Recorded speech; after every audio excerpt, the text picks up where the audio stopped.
Hi all, it's Wednesday mini vlog. Morning ಬ್ರೇಕ್ಫಾಸ್ಟ್ಗೆ ಅದಿತಿಗೆ rice ಮತ್ತು ಫಿಶ್ ಫ್ರೈನ ಕೊಟ್ಟಿದ್ದೆ. ವೆರಿ ಸಿಂಪಲ್ ರೆಸಿಪಿನ ನಾನು ನೆಕ್ಸ್ಟ್ ವೀಡಿಯೋಸಲ್ಲಿ ಅಪ್ಲೋಡ್ ಮಾಡ್ತೀನಿ.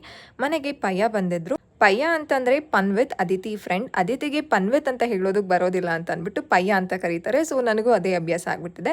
ಮಧ್ಯಾಹ್ನ ಅದಿತಿಗೆ ರಾಗಿ ಅಂಬಲಿ ಕೊಟ್ಟಿದ್ದೆ. ಊಟ ಮಾಡಿಸ್ಕೊಂಡು ಹಾಸ್ಪಿಟಲ್ಗೆ ಹೋಗಿದ್ವಿ. ಅದಿತಿದು ನಾರ್ಮಲ್ ರೊಟೀನ್ ಚೆಕಪ್ ಇತ್ತು. ವೆಯ್ಟ್ ಚೆಕ್ ಮಾಡಿದ್ರು. ಅದಿತಿ ಎಷ್ಟಿದ್ರು ಅಷ್ಟೇ ಇದ್ದಾರೆ. ಹೈಟ್ ಮಾತ್ರ ಒಂದು ಸ್ವಲ್ಪ ಜಾಸ್ತಿ ಆಗಿದ್ದಾರೆ. ಡಾಕ್ಟರ್ ವಾಸ್ ವೆರಿ ಹ್ಯಾಪಿ ಅವರ ಡೆವಲಪ್ಮೆಂಟಲ್ ಮೈಲ್ ಸ್ಟೋನ್ ಎಲ್ಲ ನೋಡಿ. Because Aditi low birth weight ಮಗು ಅಲ್ವಾ, so she is reaching all the milestone properly ಅಂತ she was very happy. Hospital ಎಲ್ಲ ಎಂಜಾಯ್ ಮಾಡಿಕೊಂಡು ಅದಿತಿ ಮನೆಗೆ ಬಂದು ಹೀರೆಕಾಯ್ದು ಫ್ರೈ ಮಾಡಿಕೊಟ್ಟಿದ್ದೆ. ಅದ್ರದ್ದು ರೆಸಿಪಿ ನಾನು ನೆಕ್ಸ್ಟ್ ವೀಡಿಯೋಸಲ್ಲಿ ಅಪ್ಲೋಡ್ ಮಾಡ್ತೀನಿ. ಕೆಲವು ಮಕ್ಕಳುಗಳಿಗೆ ಲ್ಯಾಕ್ಟೋಸ್ ಇಂಟಾಲರೆನ್ಸ್ ಇರುತ್ತೆ, ಅಂತಂದರೆ ಹಸು ಹಾಲು ಕೊಟ್ಟಾಗ ವಾಮಿಟ್ ಆಗ್ತಿರುತ್ತೆ. ಆ ರೀತಿ ಆಗುವಾಗ ನಾವು ಸ್ವಲ್ಪ ದಿನ 1 ತಿಂಗಳು 2 ತಿಂಗಳು ಬ್ರೇಕ್ ಕೊಟ್ಟು ತಿರ್ಗಾ ರೀಸ್ಟಾರ್ಟ್ ಮಾಡ್ಬೋದು. ಈ ರೀತಿ ಆಗೋದು ಕಾಮನ್, ಟೆನ್ಷನ್ ಬೇಡ.